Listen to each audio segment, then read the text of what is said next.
စကားဆိုတာဒေါသကြီးနဲ့မပြောလိုက်ပါနဲ့ကြားရတဲ့လူအခမ်းရခက်တဲ့အကုသိုလ်များတယ်ကိုလည်းပဲဩပြောမိမှားတယ်လို့တွေးပြီးတော့ပူရတယ်ဟုတ်ရလားပြီးတော့မာနာကြီးနဲ့လည်းမပြောလိုက်ပါနဲ့မာနနဲ့ပြောတယ်ဆိုရင်လည်းကြားရတဲ့လူကနင်းနေအောင်မင်းမာနကိုတနေ့မှငါချိုးပြအောင်မယ်အချီးနီးအလကားအကျိုးမဲ့တတ်တယ်ကြားဘူးတယ်မဟုတ်လားသာကီဝင်နေအားလုံးကိုဝိတ္တုပန်းကတတ်ပစ်တာလေဟိုးရှိဘဝတုန်းကငါးတွေကိုအစိတ်ချခဲ့လို့ဝေးကွာသောကာလကအကြောင်းတရားတစ်ခုရှိတယ်အတိတ်အကြောင်းပေါ့ဟုတ်လားဒါပေမဲ့နီးကပ်တဲ့အကြောင်းကဘာအကြောင်းလဲမာနကြီးတာမာနကြီးတာကိုသူများသိအောင်ထုတ်ပြီးတော့ပြတာဖြစ်တဲ့မာနကတော့စိတ်ထဲမှာဖြစ်တာအဲ့ဒီမာနကိုသိကြီးပါတယ်ဆိုတာပါဇက်ဒီဟုသောပရင်းပေါက်ကနေဖွင့်ပြတာဟိုမှာဝိတ္တုပန်းကအလဲလာတယ်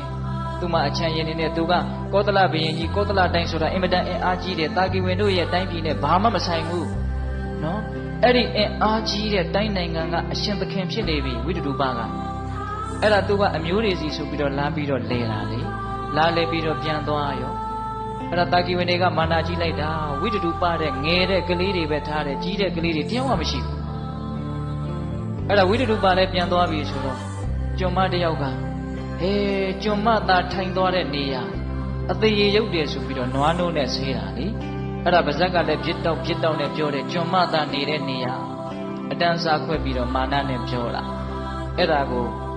မင်းချင်းတယောက်ကလက်နဲ့မေ့နေလို့လာယူတာအဲ့ဒီမာနစကားကိုသူ့နားနဲ့ကြားတာအဲ့ဒီစကားကသူ့ပါဇက်ကနေတစ်ဆင့်ဝိတ္တုပရဲ့နားကိုရောက်တာ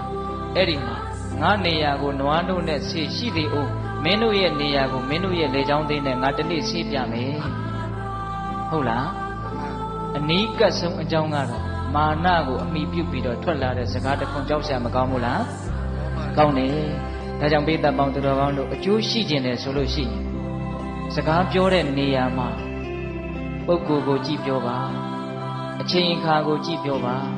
မာနတွေဒေါသတွေနဲ့မပြောပါနဲ့ဟုတ်လား